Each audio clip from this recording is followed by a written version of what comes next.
Very good evening, welcome back to the wisdom king. और मैं रोहित हाजिर हूँ आपके लिए एक नया वीडियो लेके लोकसभा एंड राज्यसभा के पावर एंड उसके फंक्शंस के बारे में समझने के लिए। ठीक है, तो हमारे पास क्वेश्चन आता है, या तो क्वेश्चन आएगा लोकसभा राज्यसभा को डिफाइन करने के लिए, या क्वेश्चन आएगा उसकी पावर्स के बारे में बताने के लिए। ठीक है, लोकसभा की पावर्स या राज्यसभा की पावर्स के बारे में, या क्वेश्चन आएगा उसके फीचर्स के बारे में, या दोनों को डिफ्रेंशिएट करने के बारे में आएगा। ठीक है, कुछ भी आएगा, टेंशन नहीं लेना है। मैं हूँ आपको फार्मूले से पढ़ाने के लिए, तो टेंशन नहीं लेना है, सिर्फ पढ़ना है।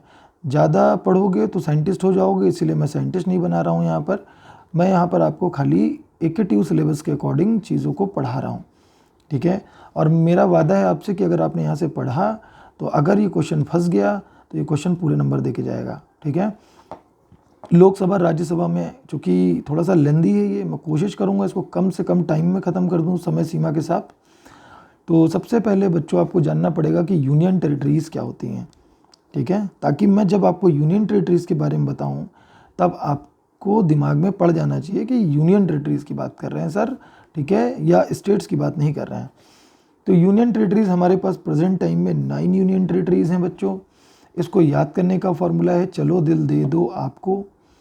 चा से है चंडीगढ़, लो से है लद्दाख, डी से है दिलवालों की दिल्ली, ला से है आपका लक्षद्वीप। ठीक है, दे से है आपका दमन द्वीप, दो से है आपका दादर एंड नागर हवेली। आप आएगा तो आ गया तो यानी अंडमान एंड निकोबार आइसलैंड है। पा है यानी कि पौंडीचेरी है। को है यानी जम्मू एंड कश्मीर है। आई होप ये क्लियर हो गया होगा आपको। इसी में एक चीज़ और आपको यहीं पर, ये तो ख़त्म हो गया, यूनियन टेरिटरीज आपको मैंने सिखा दी। अब आपको एक चीज़ याद रखनी है कि यहाँ पर दो पार्ट हैं, एक है लोकसभा और एक है राज्यसभा। ठीक है, लोकसभा में बच्चों जो प्रेसिडेंट है हमारा, राष्ट्रपति है जो, वो दो कैंडिडेट क्या करता है, मनोनीत करता है, मनोनीत। ठीक है, दो कैंडिडेट क्या करता है, नॉमिनेट करता है। और वही राज्यसभा में 12 कैंडिडेट करता है। 12 कैंडिडेट मनोनीत करता है या नॉमिनेट करता है। अगर तुमने ये जान लिया तो तुम्हारी लाइफ को झिंगालाला बना के छोड़ दूंगा मैं, और तुम झिंगालाला करते रहोगे। ठीक है, तो ये तुम समझ लो कि लोकसभा में 2 कैंडिडेट मनोनीत होते हैं। इन्हीं कैंडिडेट को हम एंग्लो इंडियन भी कहते हैं। ठीक है, और 12 कैंडिडेट यहाँ पर जो प्रेसिडेंट नॉमिनेट करता है, ये 12 कैंडिडेट अलग अलग जो सिस्टम है वहाँ से आते हैं। ठीक है, यानी कि इनके पास अलग तरीके की नॉलेज होती है। ये जो है बहुत बड़े लेवल के लोग होते हैं, समझ रहे हैं। ये अपनी अपनी फील्ड के महारथी और धुरंधर होते हैं। ठीक है, तो ये आपका जैसे मान लीजिए आर्ट, अगर आर्ट से हैं तो इनके पास आर्ट से रिलेटेड बहुत तगड़ी नॉलेज होगी। अगर लिटरेचर है तो लिटरेचर से रिलेटेड नॉलेज रखते हैं ये। साइंस से भी रखते हैं बच्चों, साइंटिस्ट वाइंटिस्ट भी आ सकते हैं इसमें। ठीक है, और सोशल जो साइंस है, सोशल जो सर्विसेज हैं, सोशल सर्विसेज से भी लोग आते हैं। तो इस तरीके से ये 12 कैंडिडेट से लेके आते हैं। ठीक है, ये समझ में आ गया। अगर आपको टेंशन नहीं है, मैं अभी आपको रटवा दूंगा, बस ये 2 चीज़ें ध्यान कर लीजिएगा। ठीक है, अब देखिए, अब हम फटाक से उसको स्टार्ट कर देते हैं। समय हमारे पास बहुत कम है, पढ़ना हमें थोड़ा ज़्यादा है। ठीक है, अब बच्चों देखिए, लोकसभा क्यों कहते हैं, क्योंकि ये लोगों की सभा है। हमारे तुम्हारे जैसे गरीब और दबे कुछ लोग की आवाज़ है, इसको लोगों की सभा कहते हैं। और इसी को अगर इंग्लिश में बोलें तो वॉइस ऑफ द पीपल है। ठीक है, इसको हाउस ऑफ कॉमन पीपल के नाम से भी जाना जाता है। ठीक है, यहीं पर अगर राज्यसभा की बात करें बच्चों, तो ये राज्यों की सभा है। ठीक है, इसके नाम से निकल रहा है राज्यों की सभा। तो वॉइस ऑफ द स्टेट्स है ये। ठीक है, या इसे हम काउंसिल ऑफ स्टेट्स भी कहते हैं। ठीक है, इसके अलावा अगर एक चीज़ और लिखनी हो आपको तो आप यहाँ लिख सकते हैं, लोकसभा को हम लोअर हाउस कहते हैं और राज्यसभा को हम क्या कहते हैं, अपर हाउस भी कहते हैं। ठीक है, लोकसभा को लोअर हाउस, राज्यसभा को अपर हाउस कहते हैं। ठीक, इसके अलावा देखिए, अगर हम आर्टिकल में जाएं तो यहाँ पर जो लोकसभा है लोकसभा हमारा आर्टिकल 81 में डिफाइन है, और जो राज्यसभा है बच्चों वो हमारी आर्टिकल 80 में डिफाइन है। ठीक है, जो लोगों की आवाज़ है वो ज़्यादा पावरफुल है, जो राज्यों की आवाज़ है वो भी पावरफुल है, लेकिन एक कम है। ठीक है, तो लोगों की आवाज़ पावरफुल होती है इसलिए 81, राज्यों की आवाज़ थोड़ी कम लेकिन पावरफुल है इसलिए 80। इतना याद रहेगा। आइए अब बात करते हैं हम कि अभी के टाइम पे जो 81 आर्टिकल है वो उसके अकॉर्डिंग जो स्ट्रक्चर है लोकसभा का वो क्या है, और आर्टिकल 80 के अकॉर्डिंग जो राज्यसभा का स्ट्रक्चर है सीटों को लेके वो क्या है। इसके साथ ही साथ अभी करंट में क्या सिचुएशन चल रही है, आर्टिकल जो बोल रहा है मैक्सिमम में वो कितना है, और अभी के टाइम में कितने मेंबर्स हैं हमारे पास। ठीक, उसको हम याद करने के लिए एक सिंपल फार्मूला बना लेते हैं। तो ये सिंपल फार्मूला क्या है, आपको खाली एक चीज़ याद रखनी है, 30 20 50 2 52। क्या याद रखना है, 30 20 50 2 52। ठीक, इतना याद रहेगा। मुझे याद है कि आपको इतना, मुझे पता है कि आप इतना याद कर लेंगे। 30 20 कितना होता है, 50 2 52 होता है। ठीक, अब देखिए यहाँ पर एक फॉर्मूला लगाएंगे हम, 4 का तड़का इसी 30 20 50 2 52 में लगाएंगे और फटाक से सब कुछ निकाल लेंगे इसी से। ठीक, तो 20 में 4 जोड़ देंगे तो 24। ठीक है, और 20 में से 1 घटा देंगे तो 19। और मैंने आपको बताया था कि लोकसभा में कितने मनोनीत करते हैं प्रेसिडेंट, 2, और यही आपके एंग्लो इंडियंस कहलाते हैं। ठीक है, यही आपके एंग्लो इंडियंस कहलाते हैं। तो इतना आपको याद हो गया होगा। ये करंट सीट्स हैं बच्चों। अभी इसका चार्ट बना दूंगा तो आपको क्लियर हो जाएगा कि सर ने याद करा के इसको बना भी दिया।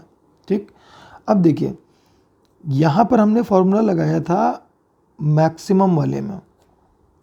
ठीक है, और इसी 4 के तड़के से हमको चूँकि मिनिमम में लगाना है। ठीक है, लोगों की आवाज़ पावरफुल तो मैक्सिमम से ले लिया, और राज्यों की आवाज़ कम पावरफुल तो हम उसको मिनिमम से ले लेंगे, यानी करंट से ले लेंगे। करंट में 4 का टेबल लगाएंगे, 4 का 4 तो 4 नहीं लिखेंगे, छोड़ देंगे। 4 दूनी 8, 4 3 12। ठीक है, ये लिख दिया आपने। अब यहाँ पर कुछ नहीं लिखा है तो 24 के बाद क्या आता है, यहाँ 25 आता है, यहाँ 25 लिख लीजिए। अब 25 में 4 का तड़का लगा दीजिए, तड़ाक देना, तो कितना आ जाएगा बच्चों, यहाँ पर 29 आ जाएगा। 8 में जैसे यहाँ पर 1 घटाया था वैसे यहाँ पर 1 जोड़ देंगे, 8 में 1 जोड़ देंगे कितना हो जाएगा बच्चों, 9 हो जाएगा। ठीक है, और कितने कैंडिडेट मनोनीत करता है, 12, और नहीं तो यहीं से उतार लेना। ठीक है, समझ में आया आपको। तो ये करंट सीट्स हैं, ये maximum seats as per article हैं, ये maximum seat as per article हैं लोकसभा में, और ये minimum seats current seats as per article current seats हैं अभी के टाइम में। अब इसी को अगर हम बनाए चार्ट में तो कैसे इसको हम समझेंगे ये देख लीजिए। देखिए बहुत प्यार समझा रहा हूँ, ये समझने में भले टाइम लग जाएगा आपको थोड़ा सा, लेकिन जब आप समझ जाएंगे तो आप सब समझ जाएंगे। ठीक, अब देखिए, अब इसको अगर हम चार्ट में बनाएं बच्चों, ठीक है, तो लोकसभा में फटाफट चार्ट तैयार करते हैं। 30 20 50 2 52 था, तो 30 20 50 2 52, 30 20 50 और 2 52। ठीक है, समझ में आ रहा। तो टोटल सीट्स जो इसमें से होती है हमारे पास, वो टोटल हमारी 500 होती हैं, 552। तो ये 552 हो गया। 552 में से 2 घटा दीजिए, 2 एंग्लो इंडियन को दे दी, तो कितनी बचेगी आपकी, 550। ठीक है, सब में 5 5 ऐड कर दीजिए। यहाँ पर कितना हो गया, 550 जो सीट्स आती हैं बच्चों, ये आपका हो गया। जैसे 2 ये है, ये कौन है, एंग्लो इंडियन, अभी मैंने आपको बताया एंग्लो इंडियंस हैं। ठीक है, और 550 टोटल सीट्स यहाँ पर आ गई। ये डायरेक्ट, ये इलेक्शंस होंगे इनके, और ये इलेक्शन कैसे होंगे बच्चों, डायरेक्ट इलेक्शन होंगे। ठीक है, इसके साथ ही साथ 550 में से 20 मेंबर्स जो आते हैं, ये बच्चों आते हैं यूनियन टेरिटरीज से। ठीक है, जो अभी मैंने 9 यूनियन टेरिटरीज आपको पढ़ाई हैं, ठीक है, उनमें से सेलेक्ट होके 20 कैंडिडेट यहाँ बैठेंगे। ठीक, 20 इसमें से माइनस कर देंगे तो 530 आ जाएगा। ठीक है, समझ में आया आपको क्यों मैंने याद कराया था 30 20 50 2 52? ठीक है, तो इस तरीके से 552 टोटल मेंबर्स हैं आर्टिकल 81 के अकॉर्डिंग। ठीक है, उसमें से 552 टोटल हैं, इसमें से 2 प्रेसिडेंट नॉमिनेट कर देता है, 552 में से 2 घटा दीजिए, 550 आ जाएगा, और 550 को 30-20 में डिवाइड कर लिया गया, 30 20 50 2 52। ठीक है, आई होप कि ये समझ में आ गया।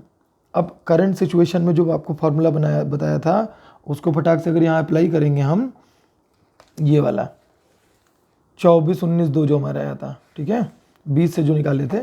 अब देखिए करंट में अगर सीट्स देखें तो करंट का क्या बना देंगे हम, करंट में 24 19 2 था हमारा। ठीक है, तो यहाँ नीचे से हम चूँकि चल रहे हैं, ठीक है, तो 24 19 और यहाँ पर 2। ठीक है, अब देखिए 24 19 को अगर हम प्लस कर दें, क्योंकि देखो ये जो निकलेंगे ना, ये दोनों जो निकलेंगे ये यहाँ वाले डायरेक्ट वाली सीट से निकलते हैं, ये याद रखना। ठीक है, और 2 नॉमिनेटेड अलग ही होता है, देखो ना ऊपर भी मैंने अलग ही लिखा ना, अलग है। ठीक, तो 24 और 19 को हम जोड़ देंगे बच्चों। ठीक है, 24 19 जोड़ के कितना आएगा 524। ठीक है, 543 आएगा। ठीक है, क्लियर है नहीं क्लियर है? ठीक है, 543 आएगा, 24 19 जोड़ दीजिए। ठीक है, 543 आ गया, और 543 में ये वाला 2 ऐड रहता है हमेशा, तो 43 और कितना हो गया 545।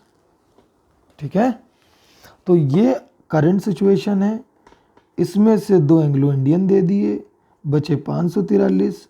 543 में से 19 यूनियन टेरिटरी में है अभी हमारे पास, और जो 524 हैं मेंबर हमारे पास, ठीक है, वो हमारे पास स्टेट से आते हैं। ये स्टेट्स हो गए, ये हो गए यूनियन टेरिटरीज, ये 2 हमारे नॉमिनेटेड हैं। ठीक है, और ये आ गए हमारे डायरेक्ट इलेक्शन, मतलब इन्हीं में डायरेक्ट इलेक्शन हुआ ना, तो इतने इतने सेलेक्ट होके आ गए, और ये है हमारी करंट टोटल। आई होप कि याद हो गया होगा। ठीक है, नहीं हुआ तो दोबारा से देखना पीछे, समझ लेना इसको कैसे याद करना है। ठीक, अभी जो 19 यूनियन टेरिटरीज हैं, तो याद रखना कि लोकसभा में पूरी की पूरी यूनियन टेरिटरीज जो हैं वो पार्टिसिपेट करती हैं, और इसके अलावा, ठीक है, तो ये याद रखना कि जो यूनियन टेरिटरीज हैं वो लोकसभा में सारी यूनियन टेरिटरीज में इलेक्शन होते हैं, और जो राज्यसभा है उसमें से बेटा हमारे पास खाली 3 यूनियन टेरिटरीज हैं, वो मैं भी आपको यहीं पर बताऊंगा। ठीक है, ये याद रख लेना कि जो लोकसभा है उसमें सभी यूनियन टेरिटरीज पार्टिसिपेट करेंगी। तो यहाँ पर अभी के प्रेजेंट टाइम में 7 जो मेंबर्स हैं वो दिल्ली से हैं, और 12 मेंबर्स अदर यूनियन टेरिटरीज से आए हैं हमारे पास। ठीक है, इतना क्लियर हो गया है? चलो अब आगे बढ़ते हैं अपने दूसरे फॉर्मूले यानी राज्यसभा की तरफ बढ़ते हैं। ठीक है, अभी राज्यसभा का फॉर्मूला मैंने आपको जो बनाना बताया था वो यहीं पर ले आता हूँ आपको। 24 में 1 जोड़ के 25 हुआ था, 4 दूनी 8 4 3 12 था। ठीक है, 4 का टेबल था नीचे, और इसी में 1 जोड़ के 9 आ रहा था, और इसी में 25 में 4 जोड़ के 29 हो रहा था। ठीक है, तो हम चूँकि मैक्सिमम वाला ऊपर लिख रहे हैं, जो करंट है एज पर आर्टिकल है। ठीक, तो कितना था हमारे पास 29 9 12, ये देख लीजिए। ठीक है, कोई चेंज नहीं है, कोई जादूगरी नहीं कर रहा हूँ, 29 9 12 था, तो 29 9 12 के अकॉर्डिंग समझा रहा हूँ। ठीक है, अच्छा इधर चलता है 500 में और इधर चलता है हमारा 200 में, ये याद रख लेना। इधर चलता है 500 में और इधर चलता है 200 में। ठीक है, तो हमारे पास जो अभी नंबर्स हैं वो क्या है 29 9 12। ठीक है, तो 29 9 12 का मतलब 229 ही होगा। ठीक है, तो 229 9 और 12 नॉमिनेट होते हैं, तो 12 इधर रखेंगे। ठीक है, यूनियन टेरिटरी में 2 होते हैं, सॉरी लोकसभा में 2 होते हैं, तो 2 इधर रखते हैं हम। ठीक है, तो अब ये दोनों आपको पता ही चल गया कि ये दोनों मिला के यहाँ पर लिखेंगे जो कि डायरेक्ट वाले हैं, ठीक है। तो 229 में 9 जोड़ दीजिए तो कितना हो गया, 238 हो गया, ठीक है। और 12 9 में ये कहाँ से आएंगे, ये हैं डायरेक्ट वाले, सॉरी यहाँ पर राज्यसभा इनडायरेक्ट है, इनडायरेक्ट इलेक्शंस होते हैं ना बच्चों, तो ये इनडायरेक्ट से आते हैं, ठीक है। ये स्टेट से आएंगे, स्टेट से सेलेक्ट होंगे, और ये होंगे यूनियन टेरिटरीज से, ठीक है। ये याद हो जाएगा, इसके लिए परेशान मत होना। 238 और प्लस 12 करेंगे तो कितना हो जाएगा, 250। ये मैक्सिमम सीट्स हैं जो आपकी लोकसभा की होंगी बच्चों। ये तैयार हो गया, ठीक है। अब आगे आते हैं सीधे, अब देखते हैं करंट सिचुएशन क्या है। करंट मैंने आपको याद कराने के लिए बोल दिया था कि भैया फॉर्मूला बनाया था ना नीचे से 25 8 12, तो कितना हो जाएगा 225, ठीक है, 8 12। अब मैं जल्दी लिख दे रहा हूँ, समझ में आ गया होगा आपको।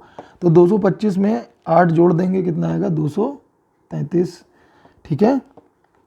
और 233 में 12 जोड़ दीजिए, कितना हो गया 245, ठीक है। तो ये तो नॉमिनेटेड बाई प्रेसिडेंट हो गए, ठीक है, ये टोटल हो गए, इसमें से इस घटा दीजिए तो कितना आ गया 233, ये इनडायरेक्ट हो गए, ठीक है। इसके अलावा ये जो मेंबर्स हैं ये स्टेट से, और ये भी हमारे पास यूनियन टेरिटरीज से हैं। और एक चीज़ मैंने आपको बताई थी कि ये जो यूनियन टेरिटरीज हैं बच्चों, ये 3 मेन यूनियन टेरिटरीज से लोग आते हैं खाली। एक आते हैं दिल्ली से, दूसरा आता है पौंडीचेरी से,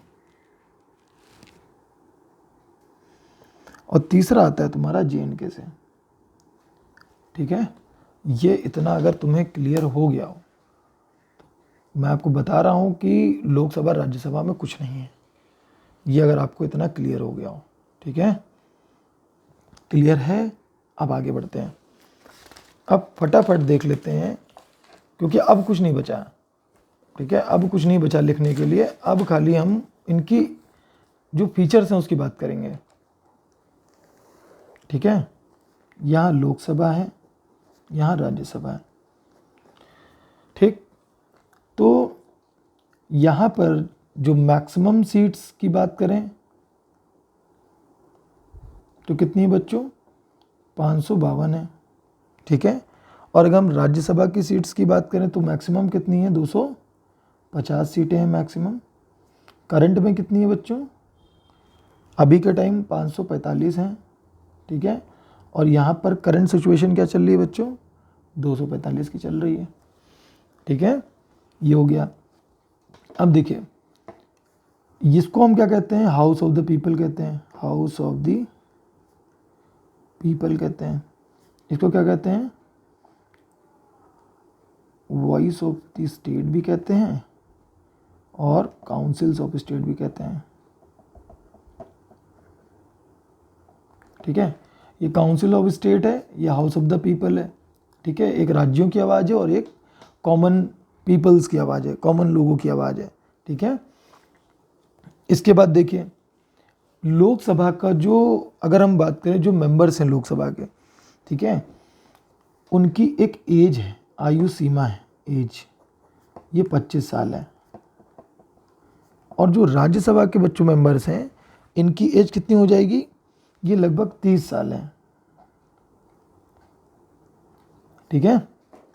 इसके बाद देखिए, इसका जो टेन्योर है वो कितना साल रहती है, लोकसभा हर 5 साल के बाद जो है भंग हो जाती है, हर 5 साल में इसमें इलेक्शन होते हैं, ठीक है। और जो राज्यसभा है बच्चों, वो डिज़ोल्व नहीं होती है। इसका मतलब एक डिफरेंस पॉइंट ये भी हो सकता है, ये डिज़ोल्व हो सकती है, इट कैन डिज़ोल्व। और देखिए बच्चों, ये डिज़ोल्व नहीं होती है, कैन नॉट डिज़ोल्व। क्यों डिज़ोल्व नहीं होती है, क्योंकि यहाँ पर 1/3 मेंबर्स ऐसे होते हैं, ठीक है, जो हर 2 साल में क्या लेते हैं, रिटायरमेंट लेते हैं, ठीक है। और इसी 2 साल में नए मेंबर्स राज्यसभा में कूद जाते हैं, ठीक है। तो बाहर निकले 1/3 और 1/3 अंदर चले गए, तो क्या ये डिसॉल्व हुई? नहीं डिसॉल्व होगी, ठीक है। इसीलिए लोकसभा को हम टेम्परेरी हाउस कहते हैं और इसीलिए राज्यसभा को परमानेंट हाउस कहते हैं, ठीक है। क्यों? क्योंकि ये डिसॉल्व नहीं होता है राज्यसभा और लोकसभा डिसॉल्व हो जाती है, ठीक है। इतना समझ में आ रहा है? आगे बढ़े, ठीक है। लोकसभा की अगर हम बात करें बच्चों, तो लोकसभा में क्या होता है, हमारे पास स्पीकर होता है और डिप्टी स्पीकर होते हैं और एक लीडर होता है। समझ रहे हैं? लीडर हमारे कौन है? लोकसभा का जो लीडर होता है उसी को हम पीएम कहते हैं, प्राइम मिनिस्टर कहते हैं, ठीक है। स्पीकर प्रिसाइडिंग ऑफिसर हो सकता है, डिप्टी स्पीकर हो जाता है इसकी जगह पर, अगर हियरिंग हो तो डिप्टी स्पीकर करते हैं, ठीक है। ये समझ में आ रहा है? तो यहाँ पर स्पीकर, डिप्टी स्पीकर और कौन होते हैं बच्चों? लीडर ऑफ हाउस होते हैं, ठीक है। अभी स्पीकर कौन है? ओम बिरला है, ठीक है। इतना नहीं जाना है, बस इतना समझ लीजिए, इतने होते हैं 3 लोग, ठीक है। अब राज्यसभा की बात करें तो बच्चों राज्यसभा में कौन होते हैं? एक होता है चेयरमैन, एक होता है डिप्टी चेयरमैन, ठीक है। चेयरमैन और डिप्टी चेयरमैन होते हैं। चेयरमैन कौन होते हैं बच्चों? यहाँ पर जो चेयरमैन की पोजीशन है इस पे रहते हैं हमारे वाइस प्रेसिडेंट, ठीक है। ये चेयरमैन होते हैं राज्यसभा के, जो वाइस प्रेसिडेंट हैं वो चेयरमैन होते हैं। और जो डिप्टी चेयरमैन दिया जाता है वो इसलिए दिया जाता है कि जब वाइस प्रेसिडेंट ना हो तो डिप्टी चेयरमैन प्रिसाइडिंग ऑफिसर की तरह बिहेव करे, ठीक है। यहाँ के प्रिसाइडिंग ऑफिसर कौन है? वाइस प्रेसिडेंट है। तो वाइस प्रेसिडेंट के ना रहने पे हियरिंग कौन करेगा? डिप्टी चेयरमैन करेंगे, ठीक है। जो भी सुनवाई होगी वो इन्हीं के कहने पे होगी। इतना समझ में आ गया? बताइए, ठीक है। आई होप कि इतना क्लियर हो गया होगा। अब एक चीज़ इसी में समझ लीजिए कि दोनों में, लोकसभा या राज्यसभा, दोनों में जो मेंबर्स बैठते हैं जाके उनको हम एमपीज कहते हैं। इसको हम कहते हैं member of parliament, member of parliament. इतना क्लियर हो गया? हो गया इतना क्लियर? ठीक। इसके बाद अब आगे बढ़ जाते हैं, कुछ चीज़ें और बता देता हूँ आपको। ये लोकसभा है, ये राज्यसभा है, वही चल रहा है अभी आगे, ठीक है। इसका जो वोटिंग होता है बच्चों, ये डायरेक्ट इलेक्शन होते हैं और राज्यसभा के इलेक्शन को कहते हैं इनडायरेक्ट इलेक्शन, ठीक है। लोकसभा में डायरेक्ट इलेक्शन, राज्यसभा में बच्चों इनडायरेक्ट इलेक्शन होते हैं, ठीक है। इतना क्लियर हो गया? ठीक। अब आगे बढ़ते हैं। देखिए बच्चों, लोकसभा की जो वोटिंग होती है वो एक कॉन्सेप्ट पे होती है जिसको कहते हैं फर्स्ट पास्ट द पोस्ट, ठीक है। यानी अगर मिस्टर ए, बी और सी वोट में खड़े हैं, ए को 10 वोट मिले, सी को, बी को मान लीजिए 9 वोट मिले और ए को मान लीजिए 20 वोट मिले, तो फर्स्ट पास्ट दी पोस्ट के पास जो मेजोरिटी है वो ए के पास है, तो ये जीत जाएगा, ठीक है। इसी को कहते हैं फर्स्ट पास्ट दी पोस्ट, ठीक है। और जो राज्यसभा है बच्चों, इसका जो इलेक्शन जो प्रोसेस है उसको हम क्या कहते हैं? इसको हम कहते हैं, इसको कहते हैं single transferable voting system, single transferable voting system. और ये किसके आधार पे होता है? ये होता है प्रिफरेबल वोटिंग,